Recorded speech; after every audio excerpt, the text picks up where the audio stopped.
There's a lot of people around here that have a really lot of strange ideas, and I think many of them are pretty bizarre. Michelle Angbritson keeps the HAARP computers from freezing up in between visits from the military scientists. Do you know, I mean, do you understand what they're doing here when the scientists come in? You mean when the scientists come in and shoot the beams up?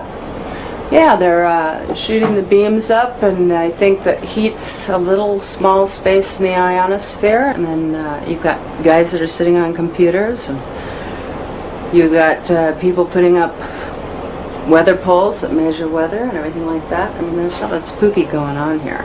There have been claims made by some scientists that that you could heat up the ionosphere and affect local weather. If you were to do Eastland patents, I have no doubt that's the case. Claims are being made that it could disrupt global communications. Global? That it could shut down another country's communication system and enhance your own. Not HAARP. Not HAARP in As it is Alaska. now. No. But you couldn't disable any systems? Those that use, if the systems used a path which was accessible to the HAARP beam, yes. Starting to sound like Eastland's invention to you? Well, remember, John Heckscher says HAARP has nowhere near the power levels Eastland talked about. It seems like this entire thing has been a matter of disinformation. Eric Nashland understands the military. He spent 15 years in the service as a radio engineer. He knows deception. It came to our attention that there was a document, a technical memorandum, I think it was 195 or something like that. And reading right in the front of it, they said that, bottom line, although this is here, it does not constitute publication. It doesn't exist. It basically doesn't exist. So it was kind of like, wow, here's the document that doesn't exist. And we're talking several hundred pages of document that, you know, doesn't exist on a project that is completely unclassified and open to the public. We got it through friendly folks in the right spots, but it really lays out, these are notes from a conference that really break down where they were going to use this technology and how this technology was going to be applied. Remember the 100 billion watts debate?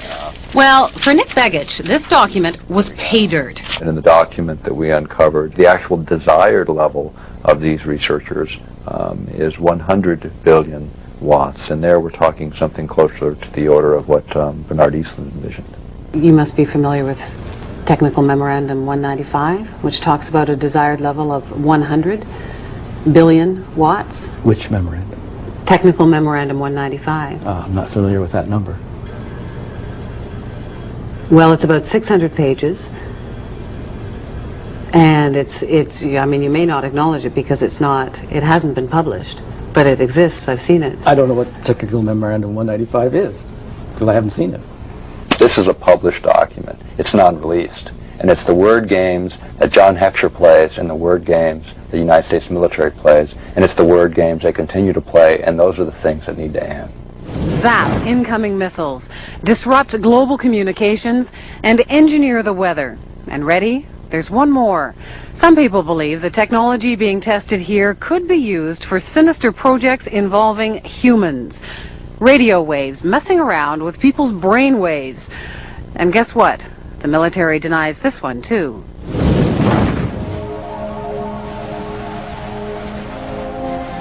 The human mind is subject to being affected by radio frequency energy, and that's what this device is. In other words, you can move the moods of large populations using this kind of technology. So now we have not just maniacs in the Pentagon, but a bunch of Dr. Strangeloves?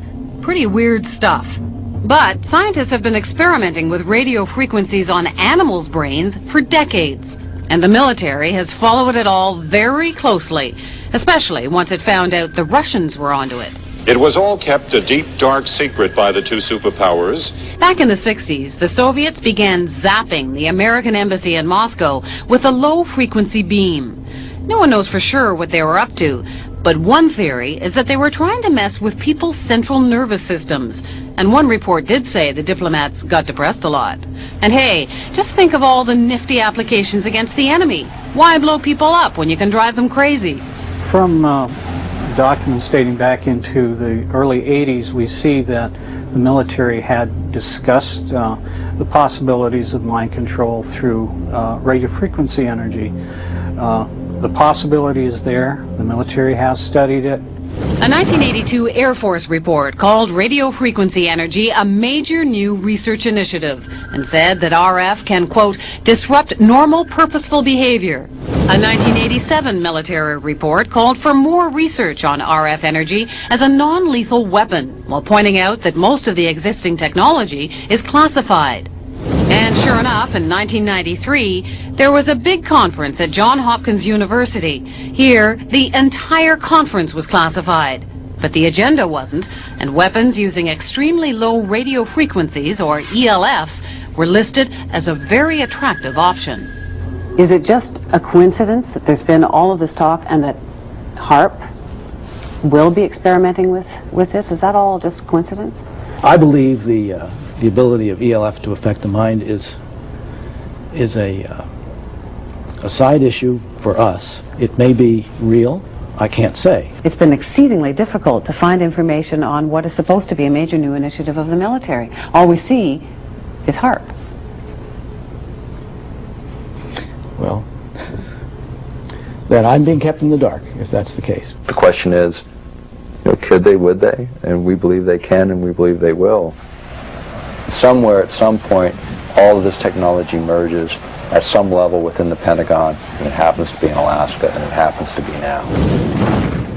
It isn't just conspiracy theorists who are concerned about HAARP. In January of 1999, the European Union called the project of global concern and passed a resolution calling for more information on its health and environmental risks. Despite those concerns, officials at HAARP insist the project is nothing more sinister than a radio science research facility.